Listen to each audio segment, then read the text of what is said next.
Good evening. Welcome to Books and Things with Tom. And I am Tom. Tonight's guest is an author, an historian, a reenactor, and a speaker. And he also writes a lot of different articles for a certain magazine. He's been 48 years as a history teacher at the East Line Public Schools. He's restored 2 historic homes, with the latest being an early 18th century cape. And my question to him was, did you find anything good out in the yards of these places? He said, yeah, I had. And then I think, wow. Anyway, my pleasure to introduce Jim Littlefield, also known as Coswell Timms. Well, thank you very much, Tom. I appreciate the introduction, and it's some nice things you said.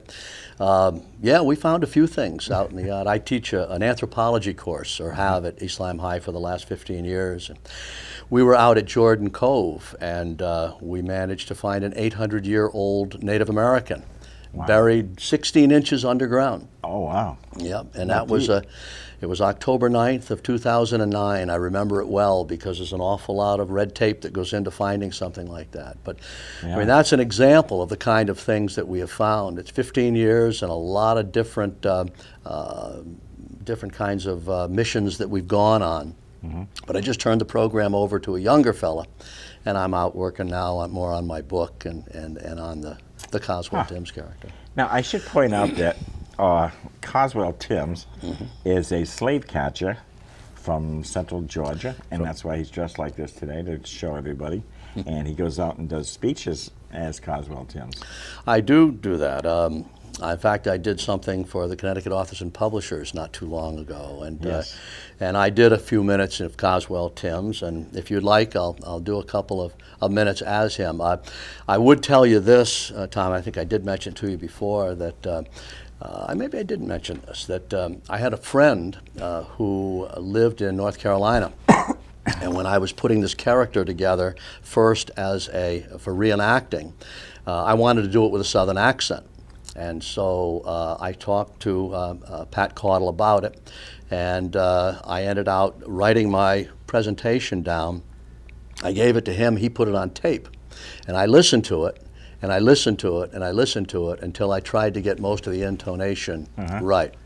So Coswell Timms, he'll do this in a couple minutes here in Southern accent, but he's kind of he is a slave catcher, but he also he's kind of a Mark Twainish good old boy with a sense of humor, and he's a good man who tries to do right by his family and stuff. So he will mention in religion and different things like that. So this is a little thing from Coswell Timms. Okay.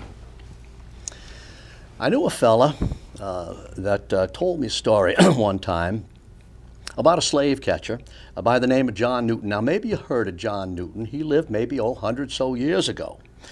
John Newton was an Englishman, and he was on board one of them slavers, and the ship was leaving Africa loaded with its Negro cargo. They were caught in an awful storm, and the rain, it did come down, and the wind did howl, and the lightning lit up the sky. And John Newton, this fella, he clung to the mast, and he looked up at the heavens, and he said, "Dear Lord," he said, "I'm dirty. I'm a sinner." He said, "If you would save this ship, send your grace down upon us, I will change my evil ways." And so that ship made it through the night. And he lived up to his promise, and he became a minister. And this preacher man wrote a famous hymn, and it has sprung from my lips down in the South, as I'm sure it's done from yours up here in the North. And it goes like this: "Amazing grace, how sweet the sound that saved a wretch like me. I once was lost, but now I was found, was blind, but now I see."